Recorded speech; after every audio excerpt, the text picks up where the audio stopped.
안녕하세요. 저희는 용인 외대부고 동아리 북어바웃입니다. 이번에 1984를 읽고 책 읽어드립니다 활동을 진행하게 되었습니다. 먼저 목차입니다. 1984를 본격적으로 소개하기에 앞서 1984를 지은 작가 조지 오웰을 소개하고 작가가 살았던 시대적 배경을 소개하겠습니다. 그리고 1부, 2부, 3부로 나눠서 1984의 줄거리 전체를 소개할 예정입니다. 마지막으로 마무리를 하며 마치겠습니다. 1984, 이 책 제목은 많은 대중들에게 널리 알려져 있어요. 그럼 1984 하면 떠오르는 키워드가 있을까요? 아무래도 이 당시 시대적 배경과 줄거리 그리고 작가를 알아야 될 듯합니다. 이 책의 저자 조지 오웰은 1903년생으로 1950년 1월 21일에 생을 마감한 영국 작가입니다. 꽤나 명료한 문체로 사회 부조리를 고발하고 전체주의에 대한 비판을 담고 있는 책을 쓰는 작가로 유명합니다. 대중적으로 널리 알려진 책으로는 동물농장과 지금 소개하고 있는 1984가 단연코 가장 유명해요. 조지 오웰은 1984에서 전체주의가 얼마나 위험한지를 충격적인 이미지로 묘사했습니다. 그의 모든 작품의 공통점은 모든 억압을 반대하는 그의 사상을 여러 상황을 통해 보여준 것입니다.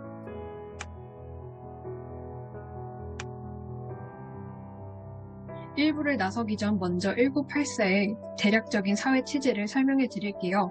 이야기 속 세계관은 오세아니아, 유라시아, 이스트아시아 3국 체제로 재편되었어요. 이 와중에 독재 권력 유지를 위한 수단으로 분쟁이 끊임없이 이어지죠. 오세아니아는 분쟁 지역 예속민, 프롤레타리아, 내부 당원의 체제로 이루어진 계급 사회예요. 최상층인 20%의 당원을 제외한 80%의 예속민과 프롤레타리아는 평생을 감시체제 속에서 살아야 하죠. 이야기 속 오세아니아는 실존하지 않는 가상의 인물인 빅브라더가 통치합니다. 국민을 감시하는 체제나 독재 정권을 꼭두각시로 만드는 과정 등을 보면 상상 이상의 방법과 수단이 동원되죠. 텔레스크린, 사상경찰, 마이크로폰, 헬리콥터 등을 이용해 시민들의 사생활을 철저하게 감시하는 것을 한 예로 들 수 있겠네요. 심지어 어딜 가던 쉽게 볼 수 있는 문구가 있어요. 빅브라더는 당신을 보고 있다. 첫 번째, 전쟁은 평화. 두 번째, 자유는 예속. 세 번째, 무지는 힘입니다. 더 무서운 건 무엇인지 아나요? 그 사회를 구성하는 시스템이 개인의 언행은 물론 생각과 감정까지 감시한다는 점입니다. 교묘하고 은밀하게 심리적으로 압박함으로써 통제하는 방식이죠.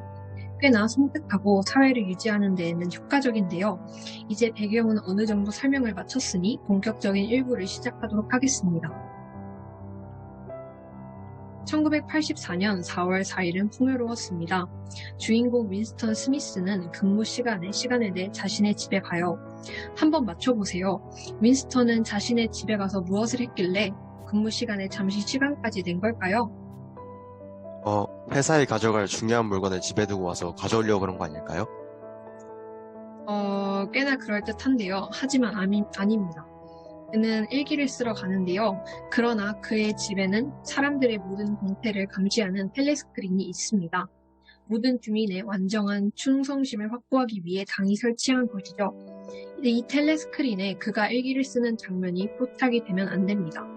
이 사회는 일기나 자신의 생각을 기록으로 남기면 안 돼요. 사상 경찰에게 무슨 일을 당할지 모르기 때문이죠. 극단적인 전체주의 하에 세상은 돌아가고 있습니다. 하지만 운이 좋은 것인지 윈스턴의 방은 일반 방보다 특이한 형태를 갖고 있었기 때문에 모퉁이에 숨어 일기를 작성하게 됩니다. 그가 작성한 일기의 내용은 대형을 파도하자였습니다. 이는 윈스턴이 후일 있을 행동에 큰 도화선으로 작용이 됩니다. 다시 진립으로 돌아온 윈스턴은 아무렇지도 않게 아무런 일이 일어나지 않은 것처럼 일을 합니다. 일기를 쓰느라 손에 묻은 잉크를 놓치지 않고 닦아내 의심을 받지 않으려는 세심함까지 갖춘 윈스턴은 업무를 시작합니다. 런던 타임스의 진한 호들을 위조하는 일이었죠. 역사는 당에게 관여받는 존재예요. 객관적인 진실은 존재하지 않고 오로지 당의 통제하에 역사는 만들어지죠. 이 작업은 모든 노동자가 참석해야 하는 2분간 증오 회의로 잠시 중단이 됩니다. 그 후 넓은 홀에서 그들은 참혹한 전쟁 영화를 보게 됩니다. 그 영화에는 아이의 다리가 잘려나가고 총이 몸을 관통하는 장면이 극명하게 묘사되고 있어요. 누군가 한 번쯤 얼굴을 찡그리며 이건 정상이 아니다 라고 해도 무방합니다. 하지만 그 당시 상황이 어땠는지 아나요? 윈스턴을 포함하여 거의 모든 대부분의 노동자가 열광하고 박수를 칩니다. 그리고 당의 전설적인 적 같은 존재인 골드슈타인의 사진이 떠오르며 분위기는 절정에 이릅니다. 모두가 야유하고 소리를 질러대요. 그럼 여기서 질문 하나 하겠습니다. 도대체 무엇이 이들을 열광하게 만든 걸까요? 세뇌가 아닐까요? 체제가 계속 그렇게 유지를 해왔으니까 정상적이지 않은 것을 보고도 이게 비정상인지 인식을 하지 못하는 것 같아요. 맞습니다. 1984는 인간의 자유가 박탈된 암울한 디스토피아 사회를 그려내고 있어요. 하지만 사람들은 이 사회가 정상적인 것이라 생각하죠. 그나마 정상적이라고 간주되는 사회를 만나본 적이 없었기 때문이죠.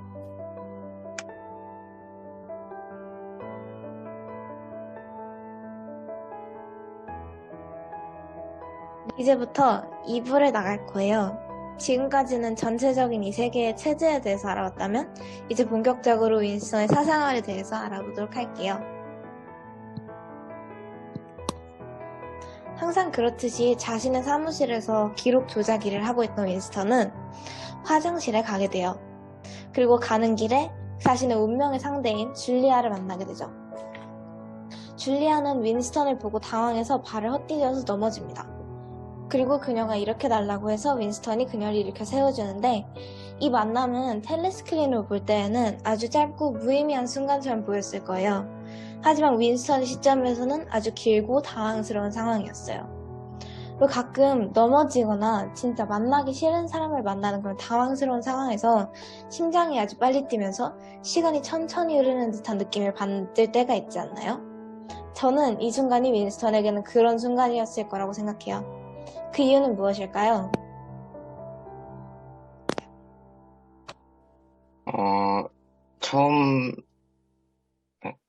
처음 본 줄리아가 자신에게 일으켜달라고 부탁을 했기 때문에 깜짝 놀란 것 같아요. 네, 맞아요. 윈스턴이 줄리아의 손을 잡고 일으켜 세워주는 그 아주 짧은 한 2, 3초 정도 되는 그 순간에 줄리아는 윈스턴에게 무언가 작고 납작한 것을 건네줍니다. 윈스턴은 생각하죠. 이건 반역자 모임에 나를 초대하는 쪽지가 아닐까? 그 여자도 꽤 반항심 있게 보이던데? 말도 안 되는 이야기인 것을 알고 있지만 그럼에도 불구하고 이 생각을 버릴 수 없었어요. 이걸 너무 원했기 때문이죠. 하지만 화장실에 들어가서 그 쪽지에 대해서 되게 오랫동안 생각을 해보니까 좀 더 현실성 있는 다른 상황이 생각났어요. 그 여자가 사상경찰을 끈알풀일 수 있다는 생각이 든 거죠. 혹시 모르잖아요. 그러니까 이게 그냥 일기를 썼다던가 하는 그런 일이 밝혀져서 이 사람이 뭔가 사상경찰에 끌려가게 되는데 이런 식으로 경고를 주는 것일 수 있겠다는 생각이 들었죠. 그래서 이 쪽지를 당장 열어보고 싶었을 거예요. 하지만 윈스턴은 똑똑하잖아요. 그래서 당연히 화장실 경비가 삼엄할 것이라는 것을 알고 있었어요. 사람들은 뭔가 옳지 않은 일을 할 때 그럴 때일수록 구석에 숨고 혼자 있으려고 하잖아요. 그래서 당이 이것을 알고 있을 거라는 점을 윈스턴은 알고 있었던 거죠. 그는 구석에 들어가서 쪽지를 열어보고 싶은 마음을 꾹 참고 볼일을 마친 뒤 사무실로 돌아갑니다.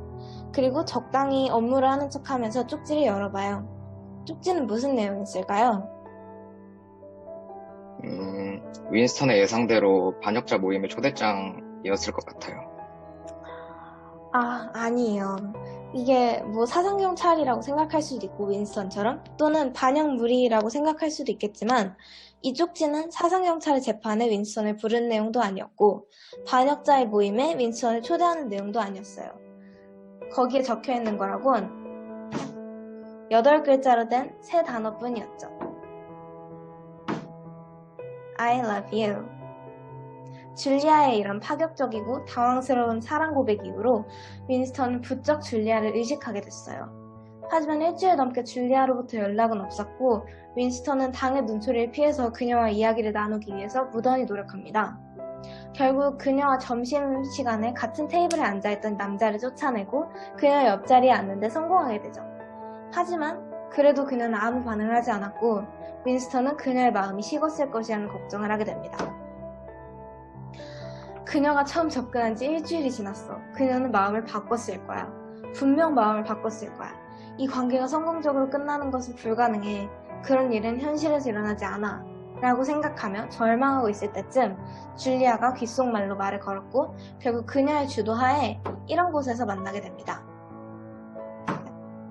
기차를 타고 한 30분 정도 가면 패링턴 역이라는 역이 나오는데 이 역에서 왼쪽으로 꺾어서 그 길을 따라서 한 2km 정도 가서 또 어떤 문을 지나서 들판을 가로질러서 이렇게 쭉쭉쭉쭉 엄청난 그러니까 이런 지시를 따라가다 보면 어떤 이끼 낀 고목 한 그루가 나오는데 거기에서 만나자고 둘은 약속을 잡았습니다.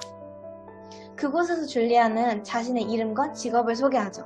그리고 자신과 비슷하게 윈스턴 역시 당에 대한 반항심을 갖고 있다고 느낌이 들어서 그에 끌렸다고 말합니다.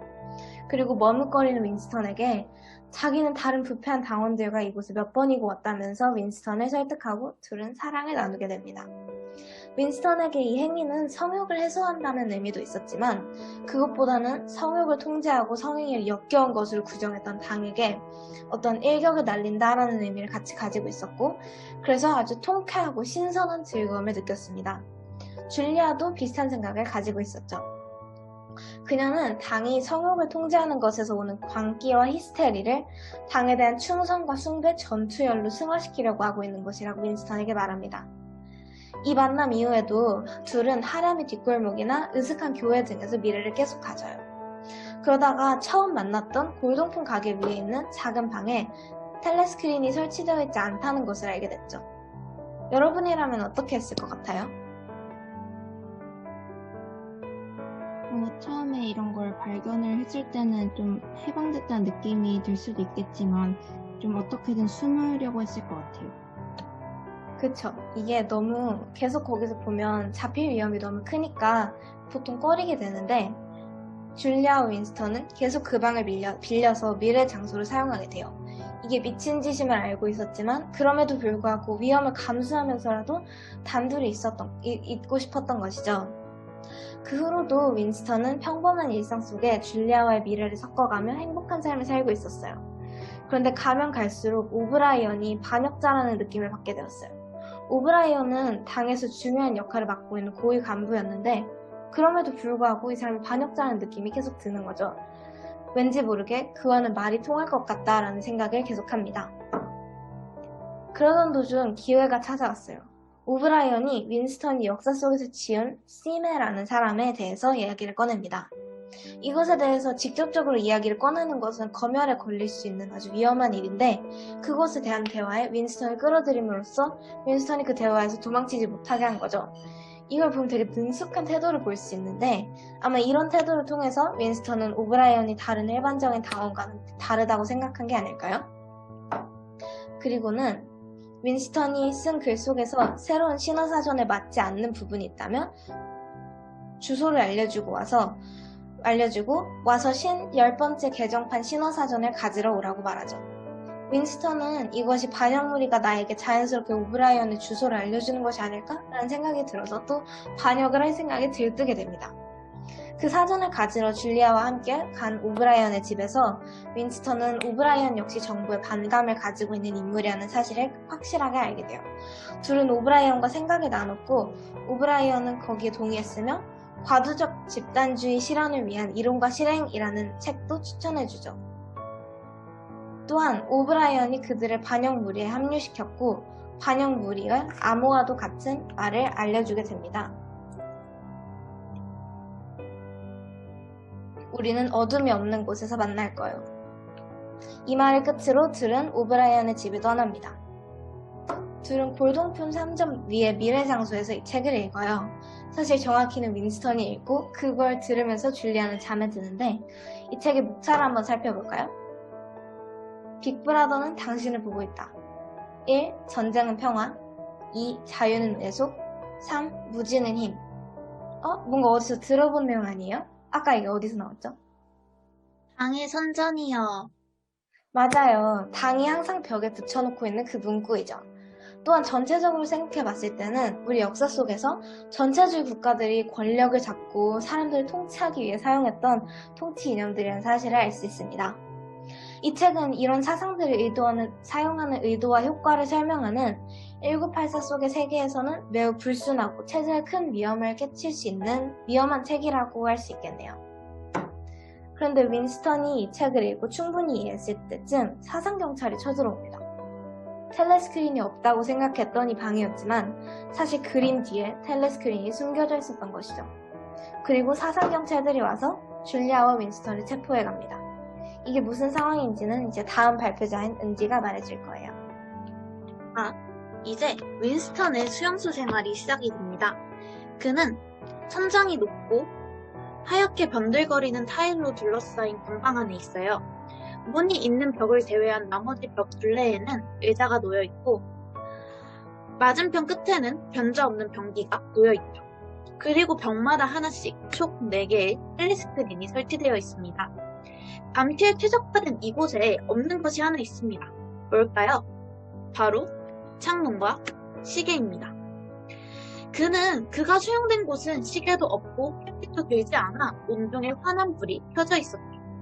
그래서 그는 며칠 동안 수용소에 가두어져 있었는지 감방이 건물 중앙에 있는지 또는 바깥에 있는지 지금이 밤인지 낮인지조차 알 수 없었어요. 어둠의 공간이죠. 그런데 이런 공간 익숙하지 않나요?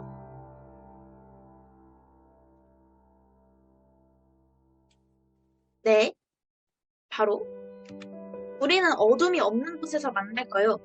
네, 어둠이 없는 이 공간에서 윈스턴은 오브라이언을 만나게 됩니다. 윈스턴은 오브라이언을 믿고 있었어요. 다른 수감자가 고문에 미쳐 살기보다 죽음을 선택할 때, 하지도 않은 일들로 거짓 자백을 할 때, 심한 구타를 맞을 때도 그는 꺼질 듯 가물거리는 희망 속에서 오브라이언과 면도날을 떠올렸어요. 그에게 배당하는 음식 안에 오브라이언이 면도날을 숨겨 자신을 구해줄 것이라고 믿으면서요. 하지만 이 믿음은 물거품으로 돌아갑니다. 오브라이언은 정말 소름 끼치는 사이코 스토커예요. 윈스턴을 7년 전부터 관찰하면서 텔레스크린을 들키기 전에 그가 그 사성죄를 스스로 밝히도록 계획하였죠. 그럼 이제부터 오브라이언의 소름 모먼트를 살펴볼게요. 딱! 윈스턴이 감옥에 들어와 몸과 정신이 온전치 않을 때 오브라이언을 만나게 됩니다. 그리고 반갑게 인사하죠. 당신도 체포됐군요. 그러자 오브라이언이 말해요. 오래전에 체포됐었네. 속이려 들지 마세요. 자네는 이미 이런 일이 벌어질 줄 알고 있었어. 이 말이 끝나자마자 단신은 윈스턴을 고문하기 시작됩니다. 눕는 얼굴에 침 뱉는 꼴이죠. 윈스턴의 회복은 학습, 이해, 수용의 과정으로 진행이 되었어요. 윈스턴의 첫 관문은 전기 충격이었어요. 윈스턴을 의자에 묶어놓고 그가 하는 대답이 마음에 들지 않으면 다이얼을 울렸죠. 그리고 그의 정신세계를 마구 흔들기 시작했어요. 그가 경험한 사실을 거짓이라고 세뇌하며 손가락 4개를 펼쳐놓고선 5개의 손가락을 폈다고 말하죠. 윈스턴이 자신이 아는 바를 말하면 말할수록 충격의 세계는 커졌어요. 두 번째로는 순간적으로 윈스턴에게 강한 빛을 비춰 그에게 커다란 빈 공간을 만들어버렸어요. 윈스턴의 머릿속은 백지 상태가 되었어요. 2 더하기 2가 4라는 사실도 잃어버렸고요. 이렇게 학습의 과정이 끝납니다. 이제 이해의 과정이에요. 오브스타인은 권력은 고통과 모욕을 주는 가운데 존재하는 걸세. 그리고 권력은 인간의 마음을 갈기갈기 찢어서 권력자가 원하는 새로운 형태로 다시 뜯어맞추는 거라네 라고 말합니다. 하지만 윈스턴은 참 올곧은 사람이에요. 고문을 받고 있는 상황 속에서도 공포와 증오와 단일성 위에 운명을 세운다는 건 결코 집행될 수 없습니다. 생명력이 없기 때문이죠 라고 말합니다. 시간이 흘렀어요. 차차 식사가 삼시세끼 꼬박꼬박 나오기 시작하자 윈스턴은 건강을 되찾기 시작했어요. 발걸음을 세서 약 3km를 걷기도 하고 살도 많이 붙었죠. 언제는 한 간수가 연필이 달린 석판을 줬어요. 윈스턴은 그곳에 자연은 예소, 2 더하기 2은 5, 신은 권력이라고 적었죠. 그는 마침내 모든 것을 받아들였어요. 하지만 여전히 당에 대한 반발심은 가지고 있었어요. 과거는 바꿀 수 있지만 단 한 번도 바뀐 적 없다면서 말이에요. 오브스타인은 또 그걸 알아채고 100km로 데려가요. 그냥 질문을 하나 해볼게요. 사람들이 가장 고통스러운 순간이 언제일 것 같아요? 저는 일단 본인이 하고 싶은 걸 하지 못할 때 가장 고통스러울 것 같아요. 그리고 본인이 이제 살고 있는 세계에 대해서 정확하게 알지 못하는 거? 그리고 뭐 사실 지금 이 세계에 사는 사람들도 다 안다고 할 수는 없을 것 같긴 한데 다 안다고 생각하니까 위부심을 갖지 않고 살아가는 것 같아요. 대부분의 사람들이. 근데 여기 이 책 속에 나오는 사람들이 얼마나 답답할지 상상이 안 되고, 왜냐면 그 의구심을 갖게 된 순간부터는 뭔가 아무것도 모른다는 걸 알게 되는 거잖아요. 그러니까 그게 제일 답답할 것 같고, 자유를 갖지 못하는 거. 그리고 뭘 원하고 어떻게 살고 싶은지조차 생각하지 못하는 거? 이런 게 가장 고통스러울 것 같아요. 네, 좋은 의견이지만 윈스턴에게는 달랐어요. 윈스턴에게는 가장 고통스러운 순간이란 자신이 더욱더 극한으로 몰아졌을 때였어요. 오브 스타인은 그에게 그 극한을 줍니다. 윈스턴이 꼴찍히도 싫어하는 쥐를 그에게 갖다 대면서 말이죠. 그는 극한에 몰리자 이 모든 형벌을 줄리아에게 주라고 자신은 아무 잘못 없다고 소리치며 정신을 잃죠. 윈스턴은 진정한 항복을 합니다. 윈스턴은 이제 밖으로 나가요. 당이 원하는 허술하기가 된 채로요. 한 번은 줄리아를 만났어요. 울창한 밤 나무 아래 나 그대를 밟고 그대 나를 팔았네. 네, 그들은 서로가 서로를 팔았습니다. 또 한 번은 엄마에 대한 기억을 떠올려요. 비 오는 어느 날 어머니께서 사주신 뱀과 사다리라는 마법지로 된 보드게임이에요. 하지만 윈스턴은 이 기억들을 모조리 지워요. 그 기억들이 잘못되었음을 알기 때문이죠. 그는 더 이상 펄떡펄떡 뛰지도 환성을 지르지도 않았어요. 그의 영혼은 흰 눈처럼 깨끗해졌죠. 그가 하얀 타일이 깔린 복도를 걷고 있을 때 탕! 총소리가 들리고 그는 그토록 원했던 죽음을 얻게 됩니다. 여기까지가 저희 북 어바웃이 준비한 1984의 줄거리입니다. 시청해주셔서 감사하고 앞으로 북 어바웃의 책 읽어드립니다는 계속됩니다. 와.